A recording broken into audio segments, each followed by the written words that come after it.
Tension rises as the family turns on each other. But the real danger isn't what they're hiding, it's what's watching. The Aldwyn family gathered again in the dining room. Though no one had called for it, they simply arrived, one by one, quietly, drawn as if by habit, or something older than habit.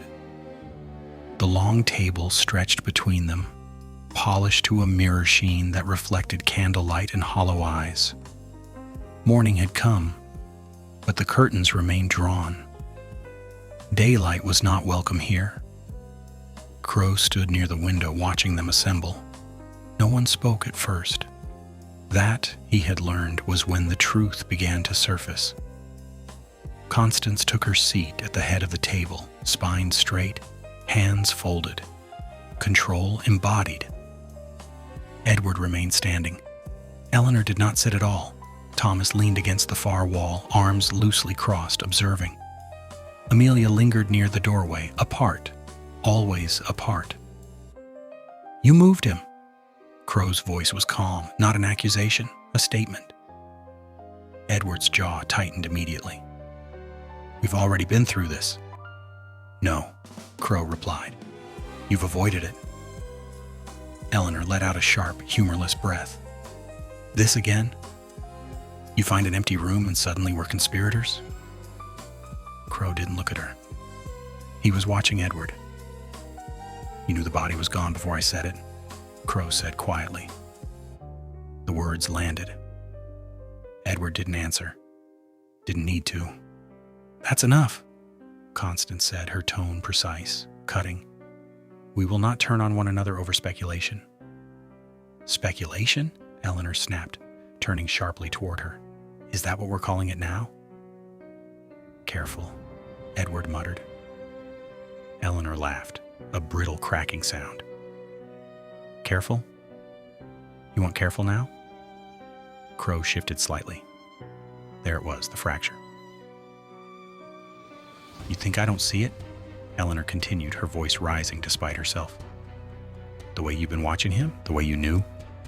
"I knew nothing," Edward shot back, though too quickly. "Liar." The word hung in the air like a dropped blade. Thomas smiled, just slightly. Crow noticed. Of course he did. "Stop this," Constance said, sharper now. "This is exactly what it wants." Silence followed. Not confusion, recognition. Crow felt it settle in the room, the shift from argument to something colder. "You keep saying that," he said. "It." No one looked at him, except Amelia. Amelia's gaze was fixed, not on Crow, not on the family, but on the far wall. Her lips parted slightly, listening. "Amelia." Crow's voice softened just enough. Her head tilted like she was trying to catch something just out of reach. "Amelia," he repeated, stepping toward her. She didn't respond. Eleanor noticed now. Her expression flickered. Not quite concern, something closer to recognition. "Don't," she said suddenly. Crow stopped. "Don't what?" he asked. Eleanor didn't take her eyes off Amelia. "Don't pull her into this." "She's already in it," Crow said. "No," Eleanor snapped. "You're pulling her deeper." Edward stepped forward. "Enough, this conversation is over." Crow turned to him. "You don't get to decide that." Edward's restraint slipped just for a moment. "This is our family." "And he was your brother," Crow replied evenly. "So why does no one here sound surprised he's gone?" That did it. Eleanor turned on Edward fully now. "You were with him last," she said. Edward's eyes darkened. "Watch yourself." "No," she said, shaking her head. "No, I'm done watching. I'm done pretending we don't all know what he was doing down there." The room stilled. Even Thomas straightened slightly. "Eleanor," Constance warned. But it was too late. "You think this is new?" Eleanor pressed on. "You think Edgar just found that chamber? He was obsessed. He was—" "Stop," Edward said low, trying to finish what Stop! The word cracked through the room. The silence slammed down, heavy, immediate. Amelia flinched. Then, slowly, she spoke. He wasn't alone. Her voice was soft, too soft, but it carried. Every head turned. Even Thomas's smile faded. Crow moved closer. Careful now.